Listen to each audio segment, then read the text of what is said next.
હર હર મહાદેવ મિત્રો, આજે છે ડે 3 અને અમારે લોકોને થાળ ધરવાનો હતો. ડેલાની બહાર પગ મૂકતાની સાથે સામે જ ગણપતિ બાપા દેખાતા હતા, એટલે જલ્દીથી હું ત્યાં થાળ લઈને ચાલી ગઈ. એક હાથમાં થાળ લઈને બીજા હાથમાં વિડીયો ઉતારતી હતી, એટલામાં મને એટલી બીક લાગતી હતી કે ક્યાંક મારા હાથમાંથી થાળ પડી ન જાય. અને વીરુ તો થાળ ધરવા પહેલાં નાચવાનું જ શરૂ કરી દીધું.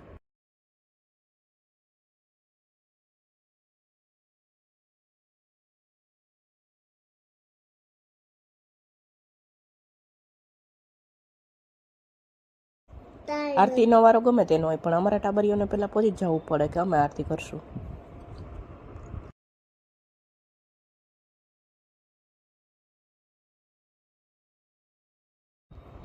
પછી હતું લડ્ડુ કોમ્પિટિશન, જેમાં ઘણા બધા સ્પર્ધકોએ ભાગ લીધો હતો અને બહુ સરસ બનાવ્યા હતા.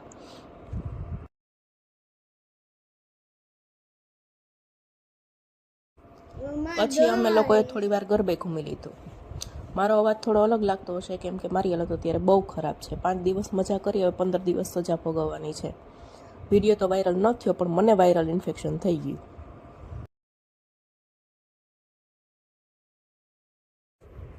પછી અમે લોકોએ આજે નક્કી કરેલું કે અમે બધા વાંધણીની સાડી પહેરશું. એટલે સાડી પહેરી હોય ને રીલ ન બને એવું તો બને નહીં, એટલે પછી અમે લોકોએ એક નાનકડી એવી રીલ પણ બનાવી લીધી.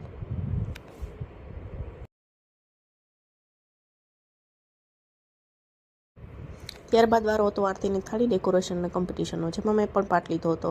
અને આ એ બધી થાળી છે જે સ્પર્ધકોએ બનાવી છે. અને અમારી થાળી છે જેમાં મારો ફર્સ્ટ નંબર આવેલો છે. અને આ બધું મેં હાથે બનાવ્યું છે, જેમાં આ ઝાડ મેં વાયરને એમાંથી એક દિવસ હું કહેતી હતી એમાંથી બનાવ્યું છે, અને બાકીનું બધું ક્લેમાંથી બનાવ્યું છે.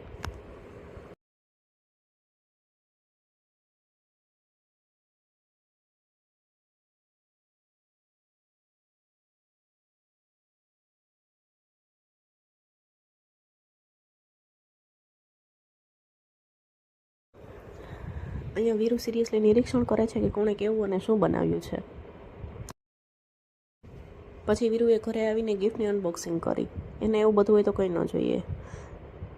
તો એ કહે છે કે મમ્મા આમાંથી તો શંકર બાપા નીકળ્યા, અને એમાંથી આદિયોગી નીકળ્યા હતા. વીરુને આદિયોગી બહુ જ ગમે છે, એટલે એ તો એકદમ ખુશ થઈ ગયો.